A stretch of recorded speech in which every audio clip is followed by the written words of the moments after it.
كنا كلنا قاعدين في لحظات انهيار، لحظات تعب ولحظات خوف ولحظات امل وانتظار. هنمشي امتى ولا ايه اللي هيحصل؟ ما كناش عارفين ان اللي جاي اصعب بكتير قوي. ازيكم يا شباب، اهلا بكم في فيديو جديد. قبل اي حاجه حابب اشكركم على ان احنا وصلنا ل 3700 مشترك في الوقت ده. ممكن ناس منكم تبقى شايفاه قليل وناس منكم تبقى شايفاه كتير، بس يعني في كل الحالات انا بشكركم جدا على ان احنا وصلنا للمرحله دي في الوقت الصغير ده. في الفيديو اللي فات حكيت لكم عن اول خطوات واول ايام في ليبيا وازاي مشيت وايه اللي حصل فيها. هكلمكم اكتر عن التفاصيل اللي حصلت وعن ايه اللي حصل معايا. عايز اقول لكم برضو ان القناة هنا ان شاء الله هتشوفوا فيها محتوى كويس ومختلف في الايام الجاية. يعني هكلمكم عن السفر بطريقة قانونية، ازاي تيجي هنا، لو هتيجي مثلا بعقد عمل تعمل ايه وتيجي ازاي، ولو هتيجي سياحة تيجي تعمل ايه وتعيش ازاي، ولو انت معاك مبلغ كويس كبير وعايز تعيش عيشة الرفاهية اللي هي قوي، هعرفك بتتعيش ازاي. ولو معاك مبلغ صغير وعايز برضه تعمل اجازة كويسة وتعيش برضه حياة رفاهية، هوريك بتتعمل ازاي، واوريك الحياة اليومية بطريقة الناس العادية اللي عايشة هنا عاملة ازاي. والسفر للطلاب والدراسة هعرفكم برضو او الاوراق المطلوبة وازاي بتيجي وايه الطرق المضمونة وكل حاجة. فتابعني علشان تشوف المحتوى اللي جاي، ان شاء الله هيبقى احسن بكتير. عمل لكم فلوجز عن كل حاجة صغيرة او كبيرة هنا في ايطاليا. وصلت معاكم للفيديو اللي فات، شفنا البهدلة سوا. لو ما شفتهاش وعايز تشوف البهدلة ارجع اتفرج على الفيديو اللي قبل كده او الفيديوهات اللي قبل كده. كنت بتكلم معاكم بقى عن ان الواحد دقنه بقت كبيرة قوي كده وشعره كبر ومش مش عارف يعمل ايه وكده. كنت قلت لكم برضو ان كان في 3 سوريين بس، هم اللي كان معاهم مكان حلاقه يعني وبيحلقوا لنا وكده، فكتر الف خيرهم. آه، بالمناسبه افتكرت موقف حلو هحكيه لكم. كان واحد صاحبي راح يحلق في الحوش، فواحد سوري كان بيحلق له، فهو قاعد بيحلق له كده. كل واحد بقى، الناس بتلف وبتغير جو، كله اللي يعدي عليه عمال يقول له الله ينور، ايوه كده وشك نور وبتاع. فهو يعني حس بثقه كده شويه في نفسه، فبيقول للحلاق هو انت كنت شغال حلاق قبل كده؟ فرد عليه بيقول له لا والله كنت شغال على سيخ شاورما. المهم بقى بعد اول 20 يوم كده احنا قاعدين في انتظار طبعا، مش عارفين هنتحرك امتى ولا عارفين ايه اللي بيحصل ولا عارفين اي حاجة يعني. وقاعدين مستنين اللحظة اللي هيجي يقول لنا فيها المركب قربت ويلا علشان ايه نركب ونسافر. يوم بيجيب يوم ويوم بيجيب يوم وحاجة يعني ما يعلم بها الا ربنا. عدى وقت كتير واحنا مش عارفين نطمن اهلنا علينا. ف... فهنا بقى بدأ يظهر مجموعة من الناس كانوا عاينين الموبايلات بتاعتهم. ما كانش سلموا من الأول، قال لهم ما معيش موبايل وكده وعانوا يعني. عدت معاه بحظه ان هو ايه ما حدش عارف ان هو معاه موبايل. وبما ان الفتره طولت وهو الناس بقى اللي معاهم الموبايلات كل واحد قال لك يعني انا معايا الموبايل عايز اطمن اهلي، فيطمنهم ازاي مش عارف. وفي ناس برضو فضلت محافظه على الخطوط الليبيه اللي كانت معاهم من المخازن اللي قبل كده، كان مسموح فيها بان هم يكلموا اهلهم وكده. فعشان كده بدأنا بقى نشوف ايه وسيلة تواصل ان احنا نطمن بيها اهلنا او كده في مصر. ده يحصل ازاي، ده يحصل ازاي، يحصل ازاي؟ يظهر حمد بقى بالحل السحري، الباور بانك. هنقول ان هو كان مرقيني في المجتمع ده او في الوقت ده، لان انا الوحيد اللي كان معايا باور بانك في وسط البني ادمين دي كلها. بس كان في كذا حد معاه موبايل، بس في نفس الوقت ما حدش عارف يشحن الموبايل بتاعه من اي حته، لان ما فيش كهرباء. يعني مش ما فيش كهرباء، لا في كهرباء بس ما ينفعش ان هو يحطه مثلا على الشاحن او كده، وفي الناس واقفه علينا بالسلاح، فما مش هينفع.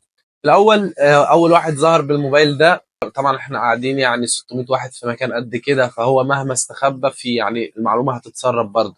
بس احنا كنا اوفياء بصراحه لبعض شويه، وعارفين ان احنا كلنا في مركب واحده. يعني هنقول ان ما كانش فينا مرشد في النص، ودي كانت حاجه حلوه قوي. اول رساله اتبعتت لان هو يطمن اهله لمصر، الشخص اللي كان مع الموبايل ده طمن اهله كده. وبعد كده الاخبار بدات تنشر بقى في المكان بسرعه ان في حد مع موبايل، وبقى الطلب عليه جامد بقى، وكله بقى يروح له والنبي عايز اطمن اهلي، والنبي عشان خاطري عايز اطمن اهلي، والنبي اعمل لك اللي انت عايزه، طب مش عارف ايه. هو خايف على شويه الشحن بتوعه. من الناس اللي راحت تطلب كان انا، بس ما كانش حد يعرف ان انا لسه معايا باور بانك. فهو ما وافقش، يعني ما قال لي لا او بتاع وما ينفعش انا اسف. هو غصب عنه برضه يعني، لان انت عشان تبعت رساله دوليه فبتبقى يعني برصيد كتير. هو بتبعت رساله دولي او بترن مكالمه دولي او كده، فبتاخد رصيد كتير يعني. فعلشان كده كان الموضوع صعب، كان صعب جدا يعني بالنسبة عليه أو علينا أو أي حاجة، خصوصا إن هو يجيب رصيد تاني أو كده. يعني الله أعلم بظروف كل حد. عدت الأيام، أول يومين ثلاثة عدوا، وبعد كده كانت ماشية واسطة بقى، اللي يعرف مثلا يكسب الشخص ده بأي حاجة بقى، بسجاير أو سجاير صح، اللي هي من غير نيكوتين، هي السجاير دي. افتكرت إن أنا معايا صورة لها، فالصورة دي صورة السجاير. جه شخص تاني ظهر معاه موبايل وكده، فطلبت منه، وده بصراحه ما تاخرش عليا. انا الباور بانك ما كنتش مستخسره في حد، انا بس يعني كنت عارف ان شاء الله هيجي لي الموبايل بتاعي في وقت من الاوقات، وكنت عايز ان هو لما يرجع لي الموبايل اكيد هيبقى فاصل شحن، لان بقالي كتير ما استخدموش، فيبقى معايا شويه شحن اعرف اشحن. كان معايا حق، كان معايا حق. بس في نفس الوقت يعني مشيت الامور. مشيت ازاي بقى الامور؟ اللي خلاني عملت بعت رساله في الاول، بعتنا رساله لاهلنا نطمنهم علينا في مصر. بعد ما بعتنا لهم الرساله طمنا عليهم، استريحنا نفسيا شويه وبتاع، بس ما سمعناش صوتهم. عايزين نسمع صوتهم، وبدأت الآمال تختفي، وعايزين بقى نمشي، عايزين بقى نمشي، وتعبنا بقى جسديا ونفسيا، واتبهدلنا بما فيه الكفاية، ويعني كفاية كده، عايزين نسمع صوت أهلنا برضه يعني، ولو مكالمة. بس في نفس الوقت ما ينفعش، لأن أنت هتمسك الموبايل أو كده وهتمسكه فين؟ فاهم يعني؟ انت لو غامرت باي حد في موجود، يعني احنا كنا في دماغنا ما فيش مرشدين، بس في نفس الوقت في باكستان، في بنجلاديش، وفي ناس بتتكلم لغات تانية احنا ما نعرفش نتواصل معاهم اصلا. فلو حد فيهم نقل الخبر للناس اللي ماسكانا دي، هتبقى مصيبة وهنروح في داهية كلنا، وهنتعاقب بقى الله أعلم بإيه يعني. أول مكالمة عملناها بطريقة، يعني احنا كنا رجاله قوي علشان نوصل لمرحله ان احنا نعرف نمسك موبايل او نتكلم. فاحنا حرفيا كان لازم اللي هيعمل المكالمه دي يبقى مختفي، مختفي، ولا يعني ما فيش اي حد ممكن يشوفه. فده هيتحقق ازاي؟ معادله صعبه. كان في الكوتشينه بقى، كان في ناس بتلعب كوتشينه وكده، كنا يعني بنأجرها.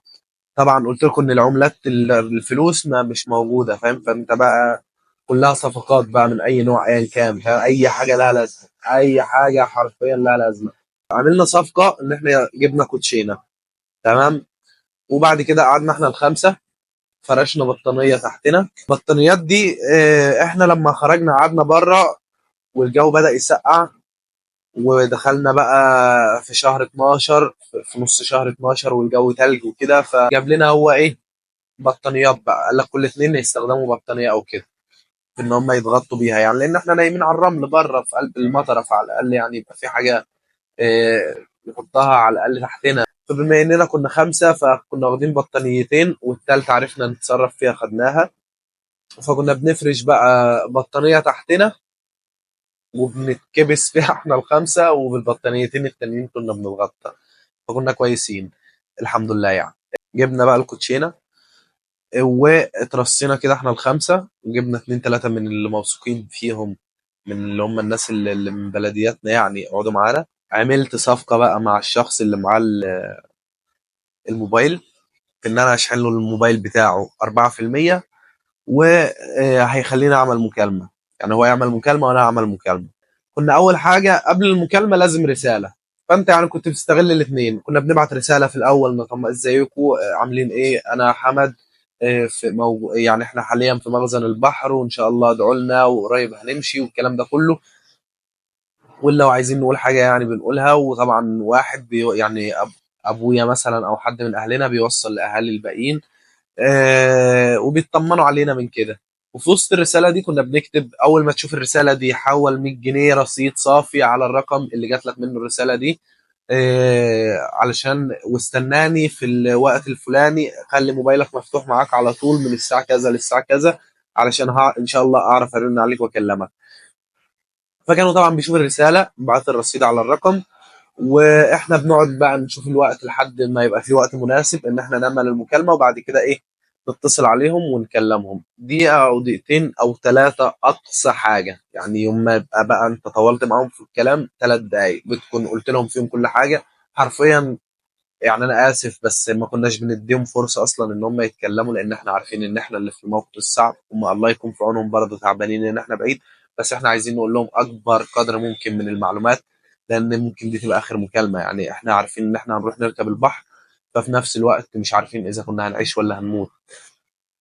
فبقى كنا بنقول لهم يعني اول ما نرن عليه كده ويتكلم ازيكم عاملين ايه، الامر معايا واحد اتنين تلاته وان شاء الله خير، ادعوا لي وربنا يسهل وبتاع، وطمن ابو كذا وطمن ابو كذا وطمن ابو كذا معايا هنا في المكان وبتقول لهم بقى اللي تقدر تقوله لهم.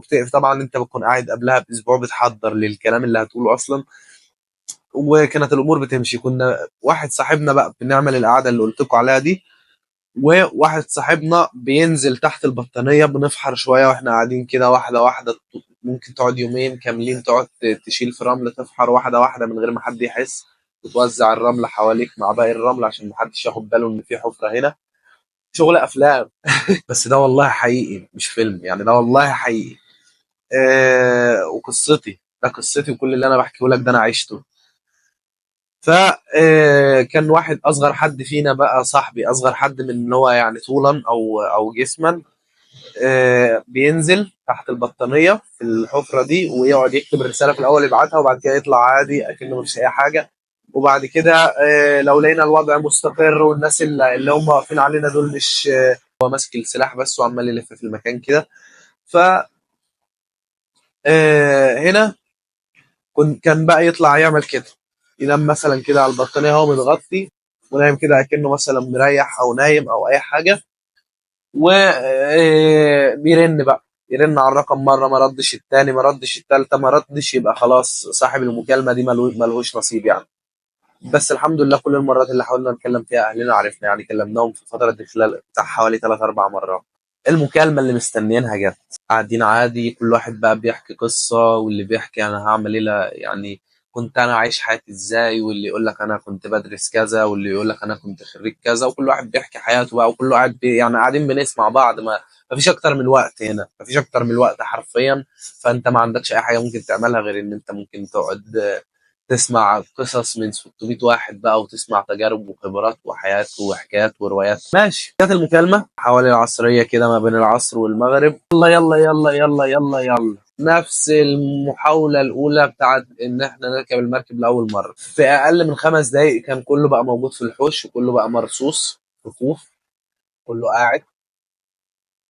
بدأ يعد من جديد، ويلا بدأنا مع مجموعات تاني. مشينا نفس المسافة اللي مشيناها قبل كده، اللي هي حوالي 5 6 كيلو. اللي علينا وصلنا الشط. في المرة دي بقى هنا اللانشات الصغيرة قدامنا بقى. في المرة دي ازايز ميه من اللي هي الكبيرة ال10 لتر اللي قلت لكم عليها قبل كده، كان موجود بقى منها كمية. المرة دي لقيناها اصلا موجودة على الشط. عشان بس تفهموا ان هم لما كانوا عارفين ان احنا هنمشي بجد فكانوا مجهزين بقى. قبل كده ما كانوش عارفين يعني. قبل كده هو المرة الأولى اللي احنا ركبناها دي ممكن أصلا كانت أي كلام منهم، وما كانش في مركب أصلا وحوار واتعمل علينا، ما الله أعلم. فعلينا المرة دي بقى هنركب بجد يعني إن شاء الله. فكل واحد كان بياخد ازازتين وهو بيركب بيهم على اللانش ده. هو مش ده يعني، انا هحط لكم صوره تقريبيه لو لقيتها هنا في البلد اللي انا فيها ففكرني بيه يعني. هو ده بالظبط حرفيا يعني بنفس الحجم او كده. في المركب ده كان بيركب حوالي 30 واحد، 15 على الجنب ده و15 على الجنب ده. قال لك بقى كل واحد ياخد معاه ازازتين ميه وهو رايح يركب على المركب على اللانش علشان توصلوه للمركب الكبيره. ففي ناس ما كانتش بتاخد الازازتين بقى وهم ماشيين، يعني اصلا كنا تعبانين من الجري والمسافه الكبيره اللي مشيناها ومن التعب ومن كل حاجه، وما اكلناش ما اتعشيناش يعني. احنا كنا واكلين الصبح بس فول اللي جواك خفيف كله. فاخدت ازازتين، اول واحده منهم اترمت والتانيه ركبت بيها على اللانش. وناس كتير عملت كده، وناس اللي شال ازازتين شال، واللي ما شالش ما شالش. والمهم ايه، ركبنا ودخل بينا بقى باللانش ده جوه الميه. هنا المركب قدامنا، انا ما شفتهاش المركب دي على فكره. عايز اقول لكم ان المركب دي شكلها على بعضه من بره ما شفتهاش انا. تخيلت يعني انا ما شفتهاش. ما شفتهاش الا في لحظه ما جيت انزل منها. بس في بقى في الفتره اللي ما بين جيت ان انا اركبها او ان انا انزل منها، ده 4 ايام ونص عشناهم على المركب دي. فده فيها تفاصيل تانية وعيشة تانية وحياة تانية، وانا مش ناوي اتقل عليكم المره دي. فان شاء الله هحكي لكم في الفيديو الجاي. ودي هتبقى اخر رحله لينا من المركب لايطاليا. ركبنا المركب دي واول حاجه اتفاجئت بيها كانت ايه؟ اركب يلا المركب بتغرق يلا المركب بتغرق يلا. وكان صوت اخواتنا الاسكندرانيه اللي من اسكندريه. قبطان المركب والسواقين كانوا من اسكندريه. علشان تعرف معايا باقي القصة وايه اللي حصل معانا في المركب، واخواتنا الاسكندرانية كان التعامل بتاعهم معانا عامل ازاي، وايه اللي حصل، والقبطان عمل ايه، وايه اللي حصل في الاربع ايام ونص كلهم. هم 5 ايام عملناهم في المية، 4 ايام ونص في المركب الليبية اللي هي مصرية من اسكندرية، ونص يوم في المركب الإيطالية. هحكي لكم ال5 ايام دول كلهم ان شاء الله على بعض كده في الفيديو الجاي، وهنوصل مع بعض لإيطاليا في الفيديو الجاي. علشان تشوف معايا باقي القصة انتهت ازاي وايه اللي حصل، ما تنساش تفعل زر الجرس وتعمل لايك وسبسكرايب للقناة علشان تشوف الفيديو الجاي اول ما ينزل. واشكركم للمرة الثانية، مع السلامة.